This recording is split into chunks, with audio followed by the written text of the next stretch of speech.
Hello and welcome to this webinar on partnering for philanthropic impact, organised by Alliance Magazine in collaboration with the Partnering Initiative. My name's Andrew Milner. I'm a freelance writer and researcher, and I'm also the features editor of Alliance. I'll be your moderator for today's discussion. We've got a tremendous panel lined up for you, speakers. Before I introduce them, just let me say a few words about the format for today's event. We're going to run for an hour. Each of the panelists will make a short presentation, and then we're going to throw it up to a question and answer session, which we invite you all to take part in. You can ask a question anytime, and to do so, use the chat function. If you look on the right-hand side of your screen, you'll see a row of buttons, one of which is marked chat, and that's obviously the one to use there. We'll be keeping an eye on that throughout the course of the webinar and picking up your questions from there. Obviously, an hour is not a long time. We'll get through as many as we can, but apologies in advance if we don't get to yours. When you ask a question, could you also just tell us who you are and where you're from? You can also join the conversation on Twitter if you'd like to. If you tweet, use the hashtag hashtag philanthropy partnerships, tagging us at Alliance Mag and at TPI Global. The last thing is we're hoping for a smooth technical ride today, obviously, but if you do have any problems during the course of the webinar, if you lose the connection or anything like that, the simplest fix is just to sort of refresh your browser. That should bring you straight back into the room. So hopefully that won't happen. Can I also draw your attention to a special offer we're running today? Everyone on today's event qualifies for a 20% discount on subscriptions to Alliance Magazine. If you want to take advantage of that, you can use the code EVENT22. That's uppercase event and the number 22. You can use that anytime on the Alliance website, and you'll also receive a link to the offer in the follow-up email from this event. Okay, so to business. Partnering for philanthropic impact. The launch of the SDGs in 2015 signaled a new consciousness of the need for increased partnership within and between sectors to grapple with the scale and complexity of the problems we're all facing. Independently of this, there's been increasing calls from within the philanthropy sector for greater collaboration, the drivers for which have included a desire for increased impact by acting in concert, and the awareness that there are neglected possibilities for exploiting all of foundations' knowledge and resources. The virtues of partnership are fairly obvious. Foundations can speculate where public and private sectors may not be able to. They can be flexible. They've got access to high-level forums. They can be honest brokers beyond profit and political interest. And they've experience of development issues. On the other hand, partnerships are difficult and time-consuming. It won't always be the best option. It involves reconfiguring existing relationships in profound ways. So, how can foundations or funders of any kind decide if and when partnerships are likely to add value? What do they need to know to resolve before entering into a partnership? What different models of partnership exist, and how should they choose the one that's most suitable for what they want to achieve? In 2020, the Partner Initiative, our partners on this webinar, TPI, launched the Partnering for Philanthropic Impact Programme in collaboration with Zurich Foundation and Johnson & Johnson Foundation to try and find answers to some of these questions. Today's webinar, we're going to present the initial findings from this research and discuss some of the implications. If you want to download a copy of that report so far, you can do so if you click on the Office tab on the right-hand side of your screen again. Okay. Just before I hand over to our first panelist, I'd like to draw your attention to a poll. We're going to run a quick audience poll. So if you look again on the right-hand side of your screen, I'm manipulating mine. If you look at the poll section on the right-hand side of your screen, you'll see the first poll question. Are you currently involved in a relationship you would describe as a partnership? Yes or no? Straightforward. Just give you a few seconds to end poll. So it looks like the vast majority, I've got 79% here who are involved in a partnership, the other 20 aren't. Okay, great stuff. So let me, without more ado, bring our first panelist, who is Anna Hirsch Holland of the Partner Initiative, TPI. Anna is TPI's Program Director for Funder Impact. She leads initiatives dedicated to growing and enhancing the partnering capacities of donors and funders in order to magnify their social impact.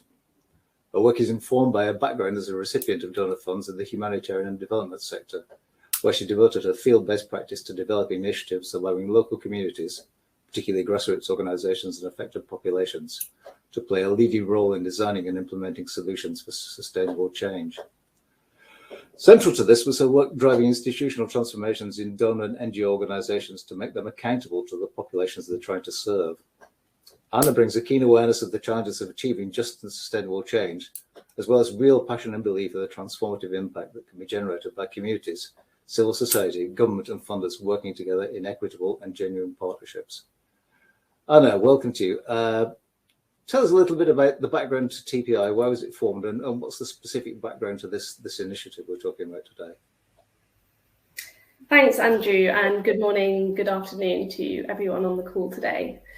So TPI was established because we believe that solving the world's most complex challenges requires collaboration, but also that is very challenging and needs support. We've seen that time and time again, and we see that now in philanthropy as well, where we have worked with a number of foundations over many years, and we've started to see an increasing appetite among foundations to enhance their impact through partnering approaches, recognizing that partnering is essential to achieve greater impact, but also to address historic and also ongoing inequities. So seeing this increasing interest, this is what led us to develop a specific program around partnering for philanthropic impact. So as you mentioned, we started out with some pioneering foundations, the Johnson & Johnson Foundation and Zurich Foundation, and we'll be hearing from David from Zurich later today. And together we set about trying to understand the different ways that foundations can go about partnering and what implications that has for how they work and think. So from this initial work, we developed a conceptual framework, and Anne-Marie, if you can now share that on the screen so our audience can see. So the framework consists of 4 models that help us think through the different roles that foundations can play with respect to partnering. The first half of the model is perhaps where we see most practice already, and this is around the relationships that foundations, philanthropic organizations have with their grantees and between grantees. So on the far left of the framework, we have the trusted partner model, which is about moving away from transactional, project-based, short-term funding relationships to longer-term partnership relationships with grantees, supporting their core costs and organizational development and providing extra support beyond just funding. Then the second model builds on this, and it's around bringing grantees together, which I'm sure everyone here knows that's not easy. There's often a competitiveness, in fact, between grantees. They don't necessarily want to work together. But we know that there is great potential to harness the power of the many, to exploit synergies by bringing them together, perhaps around different but connected problems. And this approach requires dedicated resources, dedicated expertise. We've seen lots of great examples. For example, the Gordon and Betty Moore Foundation actually recruited, with the help of their grantees, a network facilitator to set up a marine conservation network in British Columbia. So these first 2 models are more, as I mentioned, more around the grantees and partnering with them and between them. But for really transformational development, we have to look beyond what NGOs and civil society can do, and they're the typical recipients of funding from foundations. And we have to bring in other societal sectors as well. And there's a role that foundations can play in supporting that. So our third model is the supporter model, where a foundation or other philanthropic organization provides funding and other support for a multi-stakeholder partnership. This might be by launching a specific call for proposals around an MSP, or possibly joining initiatives that are spearheaded by others, so contributing funding to another MSP, participating as a partner in that. But the critical difference here is that it's involving more than just NGOs and civil society, but really bringing in academia, business, and government as well. And then in the fourth model, this is the most complex and the most ambitious of the four. It's around systems leadership and putting the full weight of a foundation's reputation and resources behind a certain cause in order to support not just an individual partnership or an individual organization, but the whole infrastructure that's required for an ambitious multi-stakeholder partnership, or potentially even a platform for several different MSPs around a certain issue area or in a certain geographical area. And how this is different from the supporter model is that it is about the support to the infrastructure as well, or in a sense, investing in the soil that enables the plants to grow as well as, or perhaps instead of, the plants themselves.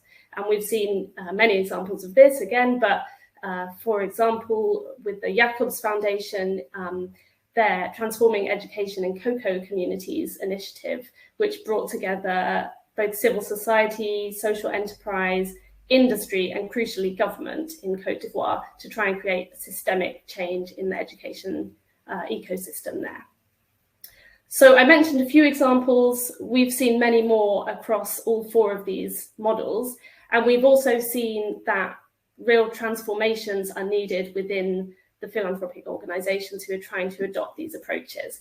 And these tend to fall across four different domains. So around the leadership and strategy of the organizations, around their systems and processes, including how the grant-making mechanisms are set up. But it's also to do with the capacities and mindset of individual staff and the overarching organizational culture. And what we've also seen is that there are some specific sticking points that apply to foundations and philanthropic organizations. For example, often they don't have a field presence or local knowledge that can make some partnerships challenging. We also often see a disconnect between the board members, who often come from quite a corporate private sector background, with staff who come from more development-based backgrounds. And what we also see is that both the grant makers, but also the grant recipients, often have systems and mindsets that are really set up for transactional bilateral grant giving, and they struggle to adjust to these different kinds of partnering models. And this can be exacerbated by short-term funding cycles that many philanthropic organizations are constrained by. So there's clearly still a lot of learning and a lot of work to do to be able to harness the power of partnership within and by philanthropy. And with that, I just want to conclude with a few questions for my fellow panelists and also for the audience today. As TPI develops this work, we're really interested to know, how does the framework resonate with you? How do you think the different models within this framework can support the many different approaches that there are in philanthropy? Because partnership, of course, is a tool to apply. It's not an approach that you apply in isolation. And what are your challenges? What transformations have you made in your own organizations, or do you think you need to make in order to really be able to partner for greater impact? Thank you. Great, thank you very much, Anna. Just let me ask you, going back to the model here, are you seeing this as any kind of progressive thing, or does it just depend on where you want to be on the spectrum? So as you say, it is a spectrum. The lines between the models are not absolute. And in a sense, there is an increasing ambition if you go from the left-hand side of the model to the right-hand side. As I mentioned, the trusted partner model is something that we're perhaps seeing more of. There's more practice in this, and it's more akin to traditional philanthropy because it's to do with these bilateral relationships with grantees. As you move towards the right-hand end of the spectrum, you're bringing in more and more stakeholders, and that's partly to address more and more complex problems and to try and have more and more transformational impact. And to have transformational impact, you need to be able to kind of press on the different levers that affect those problems. So government, where you may need to change policy, you'll need to bring in government. With business, you may need to be changing, practices and the way that they're working in supply chains, for example. So it's about bringing in all those different actors to address the different elements of a problem, and it gets more and more difficult. A bit from your experience, are the sticking points that you mentioned, are they mainly within foundations, or are they between foundations and other partners? Is it a mindset thing, an internal thing, or is it sort of a combination? I'd say it's a bit of both. So as I mentioned, the grantees themselves, for example, they exist in a competitive space to access funding, and often they're rewarded when they can prove that they by themselves have managed to make a difference. So they're encouraged to work in a siloed approach in a way. So it takes, and they're used to proving their worth by proving what they've managed to do alone. So it takes a mindset from them, but also support by funders in the way that they fund to actually encourage that collaboration. Great, thank you very much. Let me move on very quickly to our next panelist, who is David Nash from Climate Change and Partnership Senior Manager at the Zurich Foundation. After 15 years in the UK corporate sector, in 2005, David shifted his focus towards how corporates engage with communities. He then spent 8 years developing and managing Zurich Community Trust's India programme, a role which from 2009 he combined with the full-time role as CEO at the Chennai-based mental health charity, the Banyan. In 2013, David returned full-time to Zurich Insurance Group in Switzerland to lead the Zurich Flood Resilience Programme, a multi-year global initiative aimed at enhancing community resilience to floods. Recently, this has been expanded with work planned until at least 2024. David currently leads the Climate Change Adaptation Programme for the Zurich Foundation, building on the experience gained in the flood resilience to expand the work across the world, looking at building resilience to multiple climate hazards in rural and urban settings. David, welcome. Could you just explain a little bit about how Zurich's Partnership Communities Models works? Sure. Thanks, and good morning, good afternoon, good evening to everyone on the call. So just before I start getting into how we work as a model, just a little bit of a background as to why we're engaged with TPI in this Partnering for Philanthropic Impact Programme in the first place. One of the things that you mentioned in kind of my intro was that I've been part of working with the foundation now for the last 15, 17 years or so. And right from the very beginning, one of the things that we were very keen to look at was this relationship between the funder and the recipient of those funds. And there's a very traditional kind of approach to that, where you decide what you want to do, you write a check to somebody who says they can do it, and at the end of it, you see whether you were successful or not. It's a very transactional kind of service delivery model. But one of the things that the Zurich Community Trust was trying to do way back in the mid-2000s was to try and go beyond just giving a check. Now, at the time, we wanted to try and see whether or not there was a way to harness the skills and expertise that the corporate parent was able to provide. So it was looking back into Zurich, the insurance company, and saying, do we have volunteers who could actively use their skills to support the organizations as well as the money we were doing?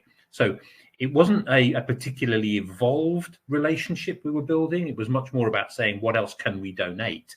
But increasingly, as time has gone on, that has moved to a point of saying, is there a way in which we can understand better what they need, what the partner needs? Is there a way in which we can combine those forces together to try and be more collaborative in the way in which we're doing things? So in other words, trying to achieve the same thing together rather than having one goal, which we're asking people to deliver for us. And that kind of approach has led us to working much more with TPI and their view around helping foundations to develop and build out their partnerships. And when they came to us with this idea of working with them alongside them for this particular program, it was very appealing for a number of reasons. One, we've definitely got something to share, and I'll share that in just a moment. But two, by engaging with it, we also get to learn. We get to learn why the things we do work, and if they don't work, why not? How could we do them better? How could we improve them so that our own approach to partnership develops and improves? And also learning from other people helps us to kind of create connections and build out that collaborative space to promote the idea that partnerships are the way forward, that it needs to move beyond just the philanthropic giving approach that many foundations have inherited from their past. So there's a number of different kind of spaces where we felt that we could add some value to this and where we would get some value about understanding what we do. So what is it that we do? Well, the foundation itself, the Zurich Foundation, is based in Switzerland. It's the Zurich Insurance Group's corporate foundation, has a global remit. And we have three kind of strands of work that we look at. One is around social equity, so looking at the things that are part of the social makeup that people have to battle against to get a fair shake. How do you overcome those social inequalities to enable people to progress and to thrive? The second is around mental well-being, and looking at particularly at the stresses and pressures that people are under that again prevent them from achieving their full potential. And the third one, which is the pillar that I lead, is around climate change adaptation. And the climate change adaptation model starts with the program we started in 2013, which is the Zurich Flood Resilience Programme. And the partners that we work with along that forming together into something which we call the Zurich Flood Resilience Alliance. Now, looking back at the models that Anna just shared with you, it's fair to say that in 2013, our alliance was very much on the trusted partner basis, number one on that list, on that spectrum. We were in the center, we had bilateral relationships with individual partners, and we had specific roles that the individual partners play. But over time, one of the things that we have learned is that we can get much more synergy from the relationships if we expand out the model a little bit about and share how that model works in a different kind of way, one which encourages cross-fertilization between all of the partners, not just driven from a kind of a hub via spokes out to the edge of a wheel. And that kind of model, that change in direction has been accompanied by a change of structure in the way in which we manage the whole organization, and a way in which we've had to approach dealing with the organizations themselves. We work with Zurich itself, so Zurich is a partner within this, as well as the foundation. We have a number of community organization NGOs that work directly with communities. We work directly with academia and look particularly at the research agenda around the work that we're doing.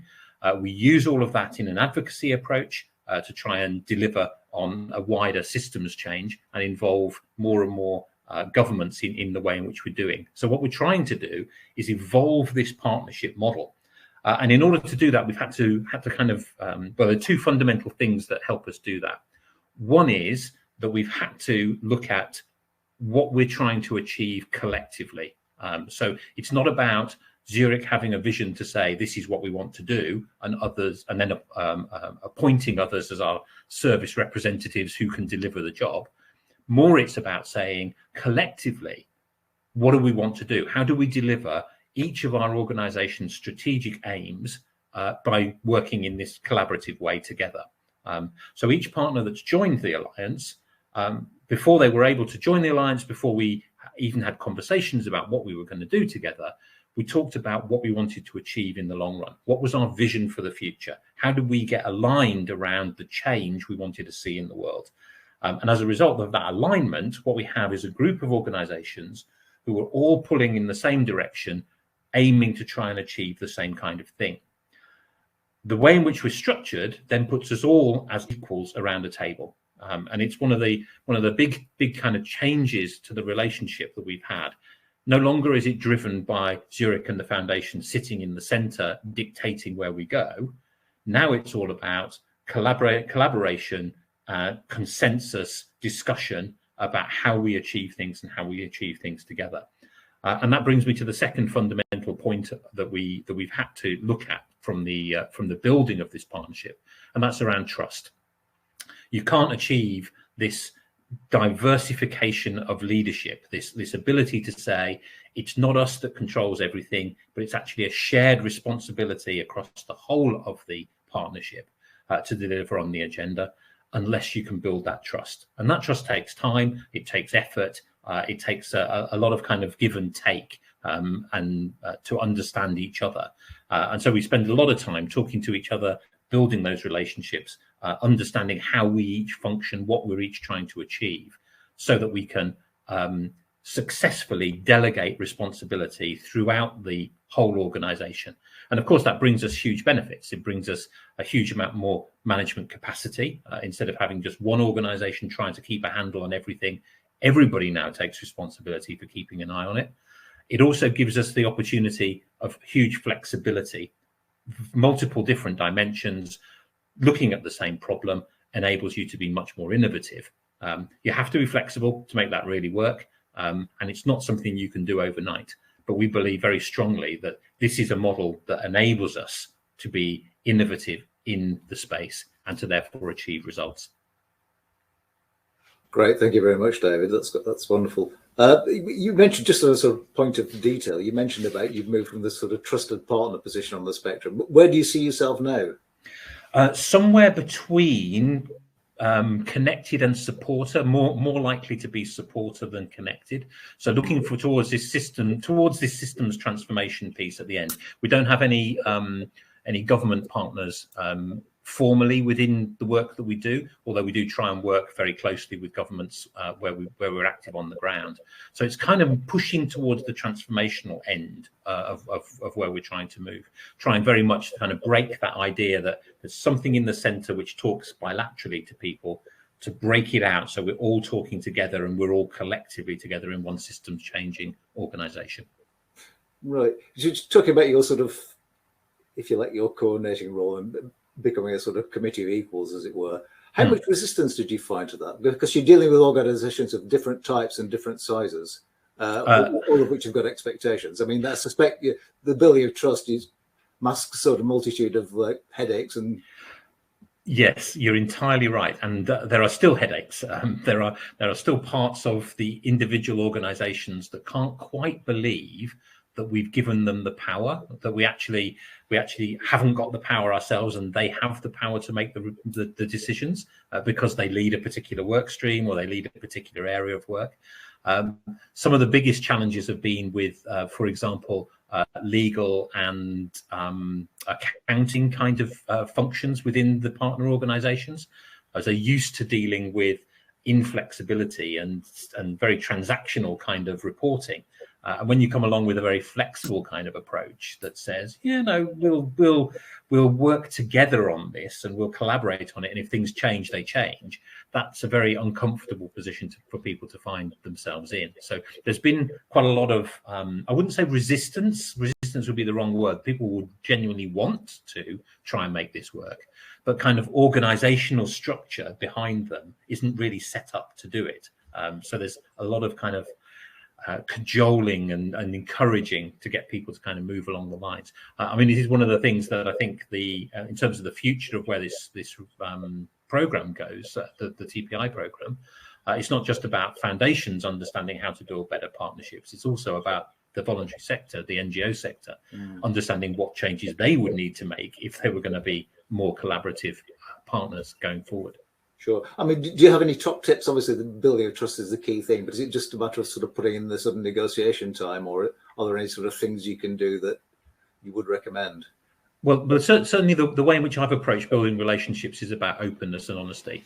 So I'm fairly sure that my bosses wouldn't necessarily agree with me all the time, but I'm fairly open about what's going on within the organisation. And what that does is encourage other people to be open about what's going on in their organisations. If I've got challenges and they've got challenges, we can understand, we can work together to overcome them. So it is about putting yourself on the line to a certain extent to say, I'm going to trust that what I'm going to tell you now is about us building our relationship, and it's not about going any further. And by demonstrating that trust, you build that trust back. But I think, as I said, it just takes time. You need to invest the time and the effort to really build those relationships out. Great. Thank you very much, David. Let me move on to Neera Nundy. Neera is partner and co-founder of Dasra in India, which started in 1999. Our overarching goal is to help social entrepreneurs and funders access the support they need to achieve big goals in areas such as gender, urban resilience, and sanitation through systems change and collaborative philanthropy. Neera plays a crucial role in bringing capacity building, knowledge, funding, and networks to the sector. She holds an MBA from Holland Business School and is a fellow of the Aspen Global Leadership Network. She's also a board member of the Hunger Project, the American School of Bombay, and Angan Trust. She's Canadian, though she's lived in Mumbai for 21 years, runs Dasra with her husband Deval, and is busy raising feminist sons, Ayush, Laxman, and Akbar, all teenagers. Neera, as the parent of a teenager myself, you have all my understanding and sympathy. But has what you've heard so far, does that resonate with the Indian experience, do you think? Yeah, absolutely. In fact, I thought the report was, spot on in terms of our experience over the 23 years and the kind of trajectory we've really been trying to push. But I must admit that as a country and funders here in India are not quite as advanced, and the sector itself and the ecosystem itself is still very nascent.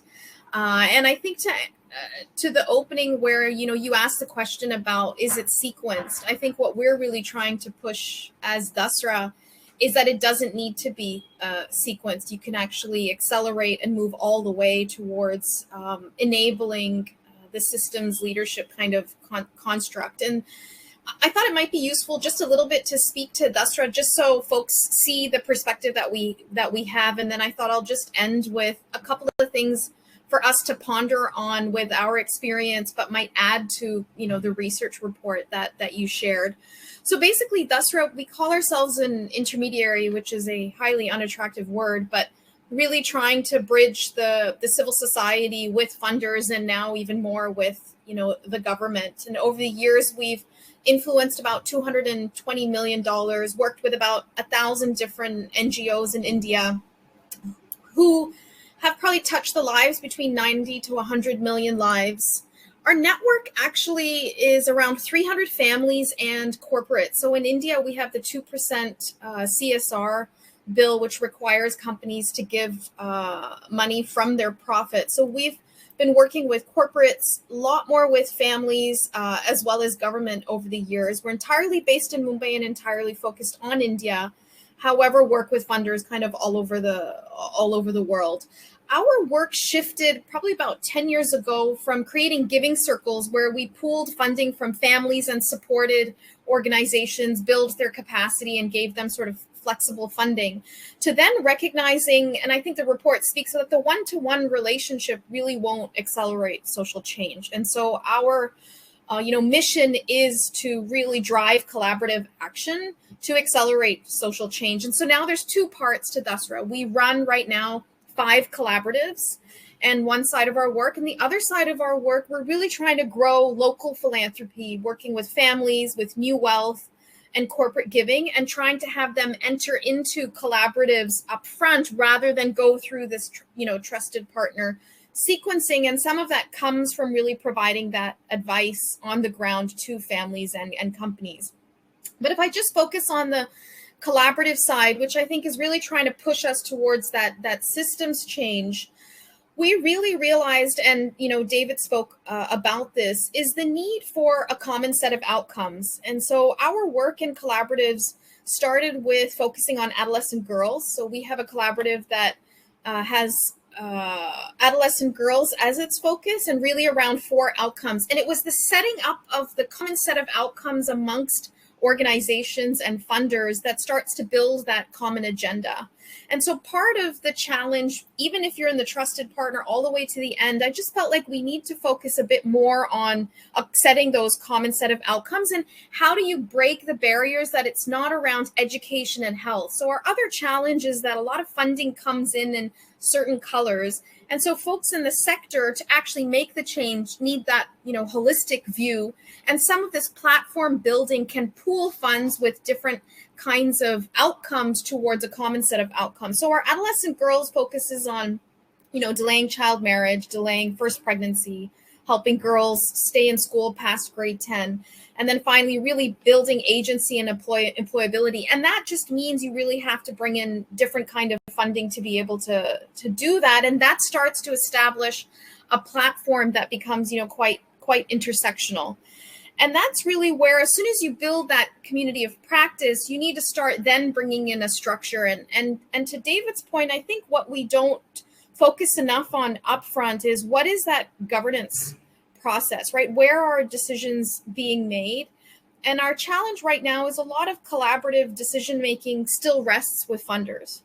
And that's where we find the need for, and obviously I'm speaking with some bias, is to really have neutrality or a backbone. So we really see the growing aspiration of collaboration really being established by having more ecosystem players lean in to bring that level of neutrality. So that governance process into how are decisions being made, who's making the decisions, where are we getting recommendations versus decision making? It sounds boring, but I think it's really important to design that process up front very clearly.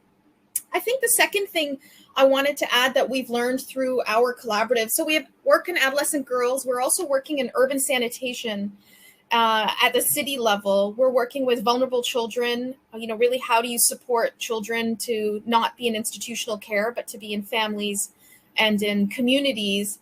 We also have another collaborative called Social Compact, which came out of a result of COVID. You would have seen all of the migrant workers in India, really be stressed. And we recognized, and so did the private sector, who put their hand up and say, how can we really take care of informal workers in our supply chain? And that's where we're working with companies, business leaders, philanthropists, and civil society to strengthen safety entitlements of informal workers. And finally, our last collaborative is called Rebuild, which is really about building resilience in community-based organizations who suffered quite tremendously as a result of COVID. And the reason I wanted to just throw out these collaboratives is there are a common set of principles that are emerging for how these can be more effective. So one was, I was just saying, the governance process, and I'll go quickly, through the last two. The second was common set of outcomes.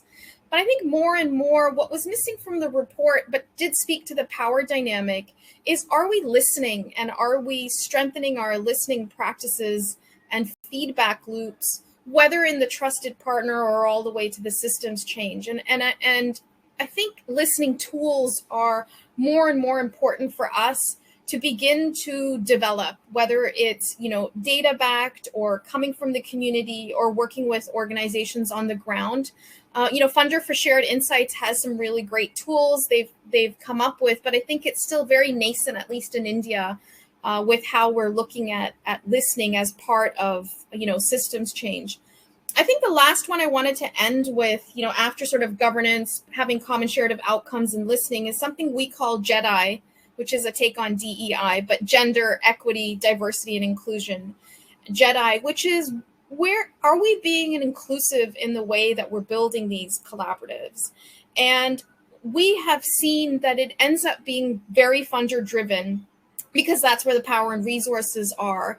But are we creating space for community voice and influence? Again, back to my original sort of decision-making point. And that's really where we need to be more innovative, perhaps, but also really think about how that participation, representation happens a little more intentionally. And definitely in India, we need to address really representation around caste, gender, all the way from a board level, for us in our organizations to, whether it is in these collaboratives. But why don't I take a pause here, Andrew?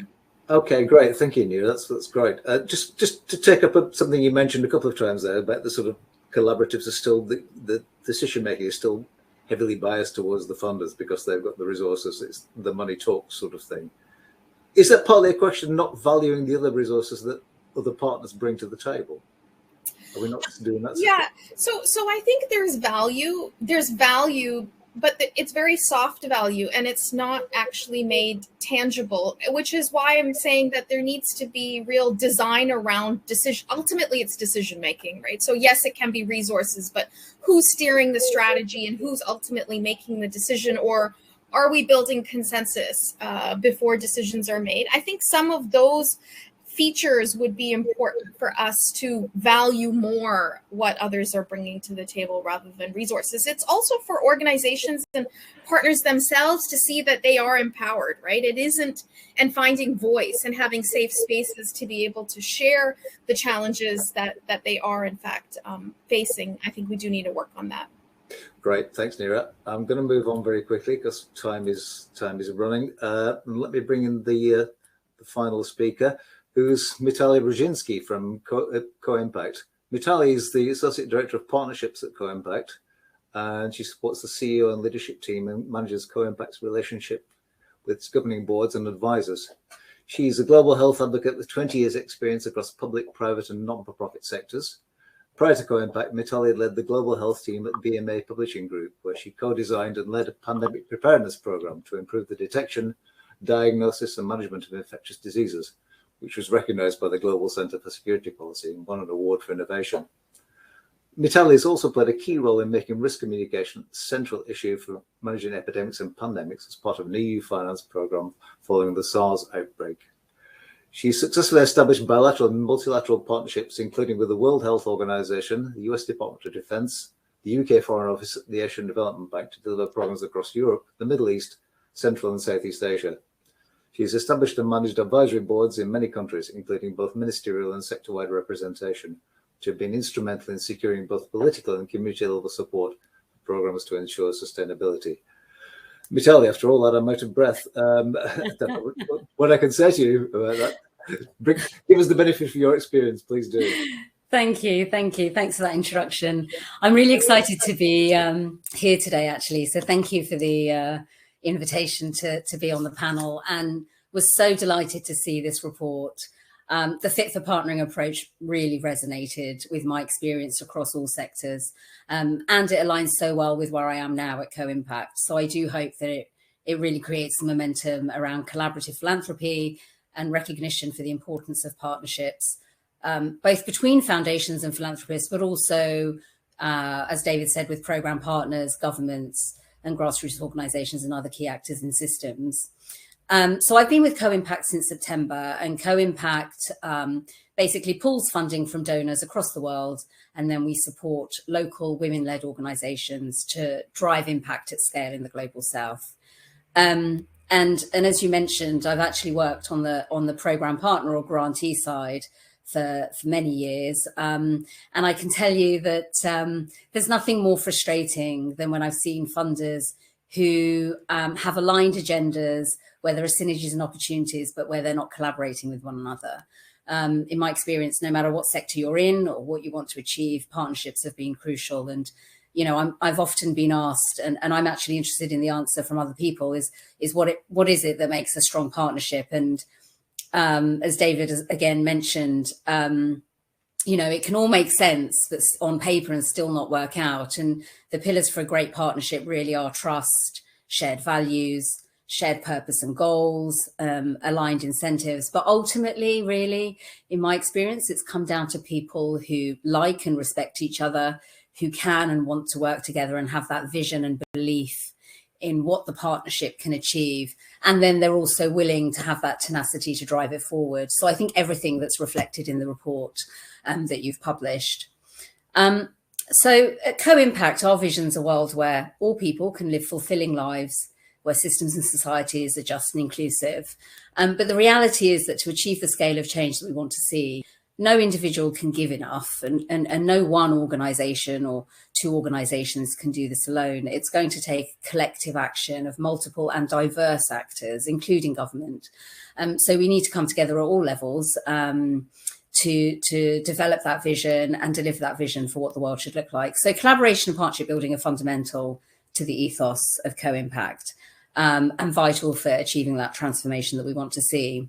And we really see it as part of our core role and responsibility to encourage a collaborative approach to philanthropy, and to influence more funding that's long-term, flexible, and obviously for us, focused on advancing gender equality and women's leadership. So what does that look like in practice? So as I said, our approach starts with pooling funding from a wide range of funding partners so that we can achieve greater impact together. Also acknowledging the power imbalance between donors and programme partners, which Neera also alluded to, and adopting a partnership approach which recognises that it's our locally rooted programme partners who have the lived experience and expertise within their context. So our role is to support their vision and their strategy for systems change and to give them the decision-making power to be able to act in the best interests of their organisations and communities.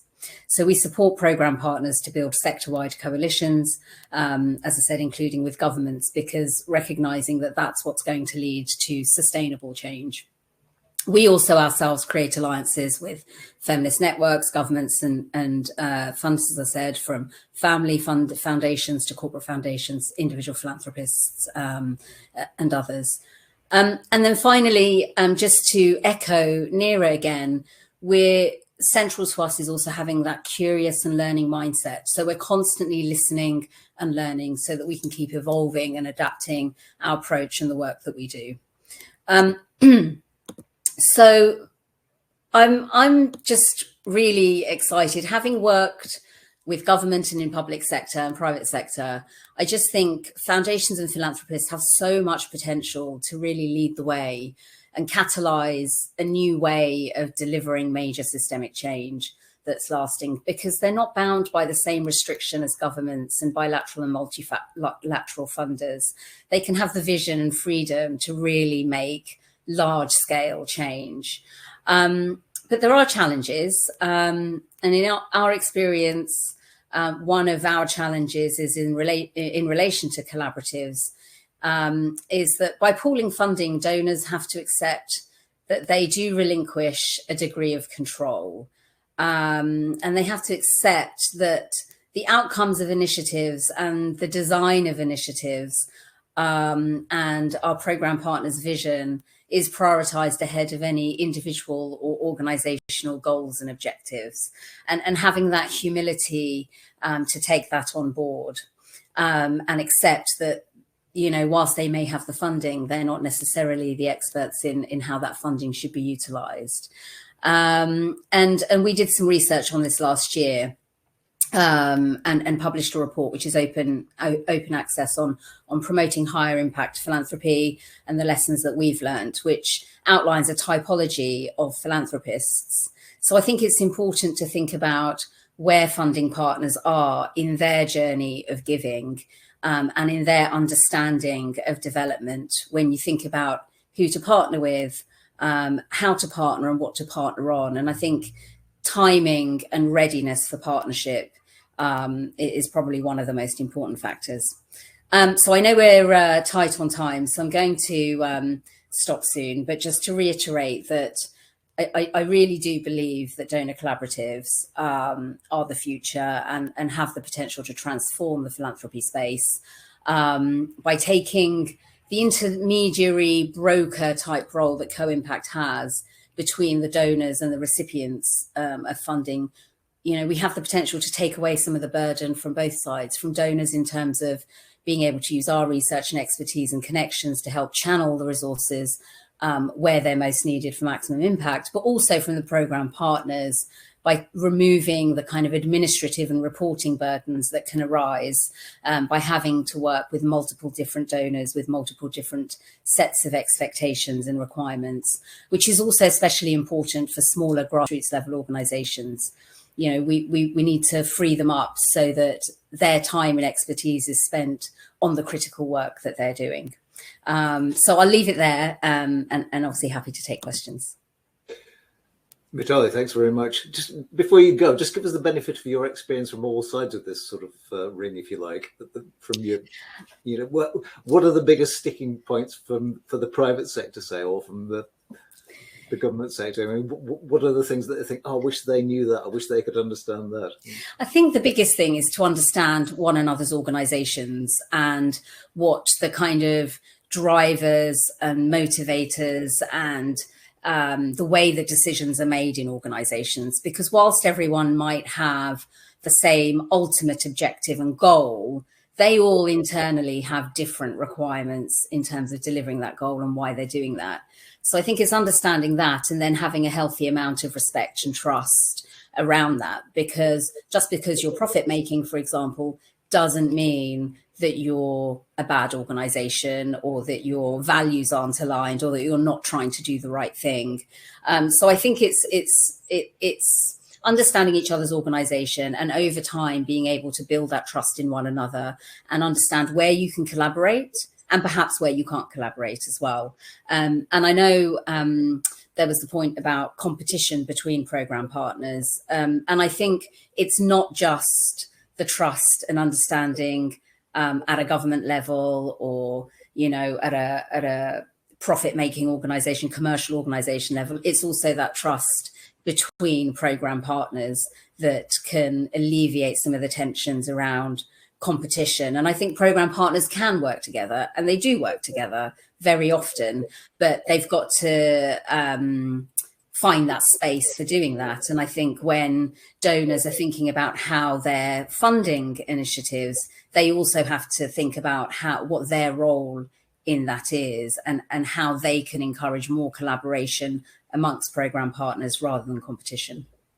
Great, Mitali, thank you very much. I'm going to go very quickly now to the second audience poll question. So if you click on the poll button, can we just have a quick look at which of these elements is the most essential to a successful partnership? Is it alignment of aims among the partners, clearly defined expectations among partners, equality in the governance of the partnership, all of these or other? And I'll just give you a few moments to have your say on that.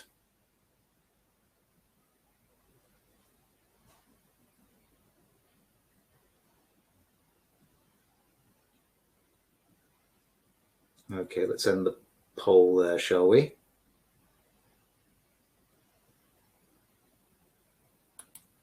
Okay, so we've got a fairly clear winner here, which is all of these in combination, which has got 61% of the vote. And the next one is alignment of aims among the partners. Great. Well, thanks for all for taking part in that. Let's go on to some of the questions, which I see are coming on the right-hand side. We've got an interesting one here from Elise Lopez at IPAS. It's a global reproductive rights NGO working at the nexus of climate justice and reproductive justice.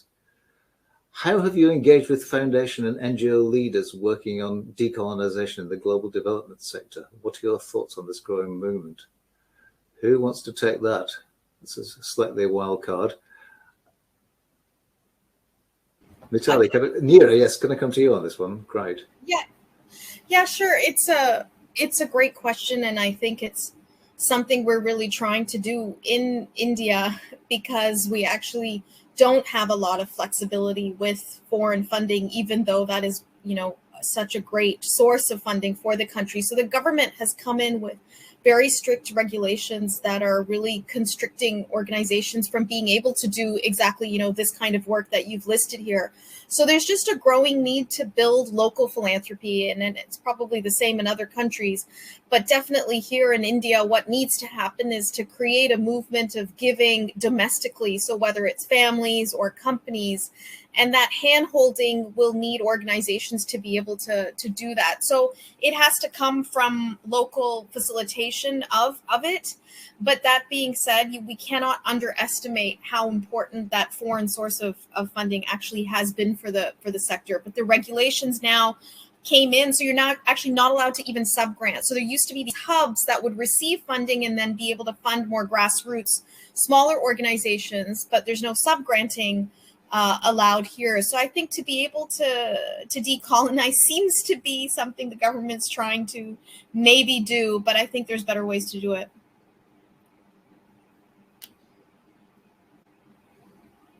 I think you're on mute, Andrew. Maybe not. Yes, has anyone anything to add to what Neera's just said? If not, we'll move on to the next question. We've got one that came in earlier. It's like Blue Peter all over again. Okay, yes. I've got one here from Mike Nevin at Alliance Best Practice Limited. So it's quite a technical one. Is the panel aware of any partner ecosystem modeling tool that can be used to visualize a complex partnership ecosystem? Anna, can I ask you about that? Is that ringing any bells with you? for an ecosystem. Yeah. Well, it's interesting because I think there's many different definitions and understandings of what an ecosystem means. I think with respect to foundations particularly, we've seen this term used to describe perhaps a kind of platform to enable different kind of stakeholders to come together and form multi-stakeholder partnerships, different multi-stakeholder partnerships. In terms of whether there are models for that, it's something that needs a lot of further development. I think that came up in the panel today as well regarding questions of the infrastructure, how to create the governance mechanisms, the decision-making mechanisms, what role the funder plays within that infrastructure, I think is a really delicate and interesting question that we need to work on further. I can see Batali nodding her head as well. Yeah, I just came on screen just to say exactly what you said, actually. I think it's the governance structure that's really important that you put in place. I'm not aware of any specific tools as such, but just echo everything you said, actually. Yeah, and it's actually, as our Partnering for Philanthropic Impact Programme evolves, it's something we want to look into because it's something that's coming up a lot. If foundations and philanthropic organisations are wanting to take on this systems leadership kind of role and support multi-stakeholder partnerships, we need a better understanding of the tools and methods and structures to do that.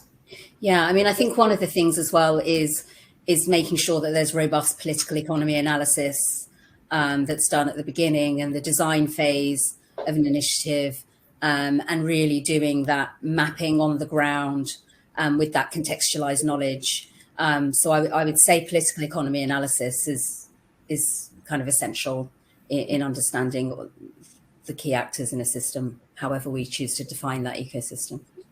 Okay, time's moving on. So just very quickly, I'll move to this last question here, which is from Gabriela Toledo from Semillas in Mexico. She's asking if you'd be prepared to give general support grants to grassroots organisation in order to sort of do away with the sort of artificial distinction between direct and indirect beneficiaries. I mean, what does that run counter to the idea of defining expectations in advance? David, could you come in on this one? I mean, you've got a lot of experience of working with sort of grassroots organisations. Sure thing. I think the question is actually coming from the perspective of a relationship that is a one-on-one kind of relationship rather than necessarily from a partnership perspective. But I think within the partnership kind of model, that there is a lot of pressure, a lot of push for us to stop looking at this thing in terms of whether you reach beneficiaries or whether you put money into staffing or whether or not you kind of artificially move money around to various things. The important thing about anything that we invest in certainly is about impact. What impacts do we want to have? I'm defining those from the outset. So in terms of people, how do we mean what when we talk about impact, what do we mean by that?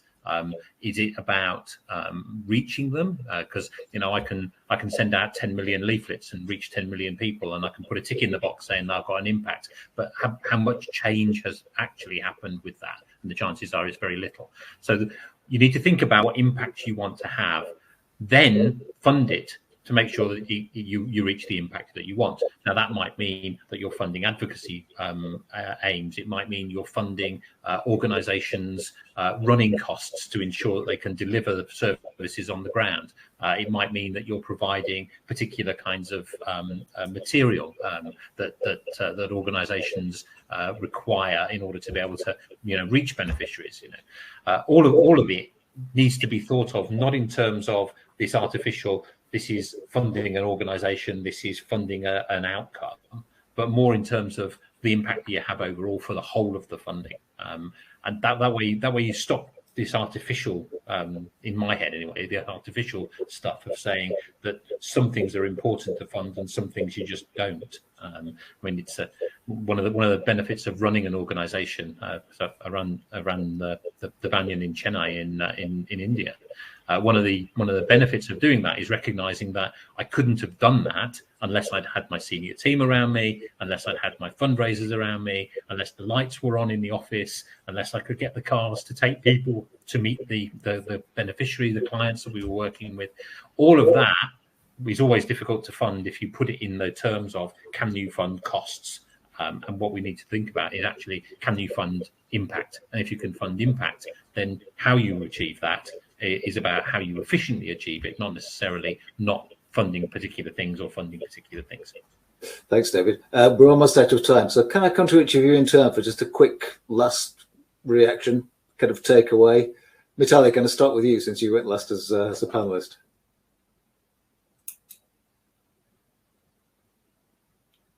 Mitali, are you with us? Sorry, just trying to find my mute button. Yeah, I mean, really, I would just say partnerships are vital for achieving transformational change. More collaborative, trust-based philanthropy would be excellent. There needs to be an acknowledgement of the power dynamics between donors and program partners.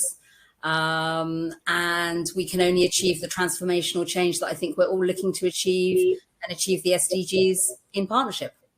Great, thank you. Neera, on to you. I think just very quickly, let's not forget that there's people behind all of this, and it is about building relationships and integrity and just having fun with each other, and just remembering that let's not partner with all of us that look and feel the same. It'll just be more fun and far better for society to have, just more diversity, and it's really people behind all of this. Anna, come in, please. What's your takeaway, your final thought? Final thought is that partnering is a journey in a way. It's not something that you kind of just wake up one day and suddenly start doing. It's an approach that you have to develop and evolve over time, and it's very multifaceted, and it's not easy, but it can reap huge rewards. Great, thank you. David? Yeah, thanks, and thanks for the opportunity of being on the panel. I think a couple of things that the people have already said. One, it's about people. You don't build partnerships without people, and people are essential to that. The other is about time, and the fact that you need to invest. You need to invest quite heavily in all of the preparation stuff that enables you to get to the end goal. But the end goal, as Anna has said, is just enormous. The potential for doing things together and collaboratively is what makes human beings successful.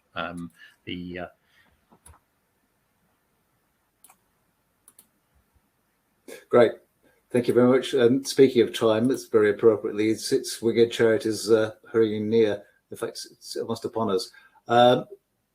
I hope you've enjoyed today's discussion. Don't forget, if you can still get a 20% discount on the Alliance subscription by using the code EVENT22, which I think is still on the screen, which will give you access to our quarterly issues and to the online content as well. Let me say a big thank you especially to all the panelists for giving us their sort of time and their expertise and experience, and especially to our event partners as well, the Partnering Initiative, and to the Alliance team, especially Anne-Marie McQueen, who's invisible to us, but she's been working the levers and pulling the switches at the back end of this show. Thanks to Anne-Marie. Thanks to all of you for being involved and taking part, for asking questions. So thank you all again, all involved, and a goodbye from all of us.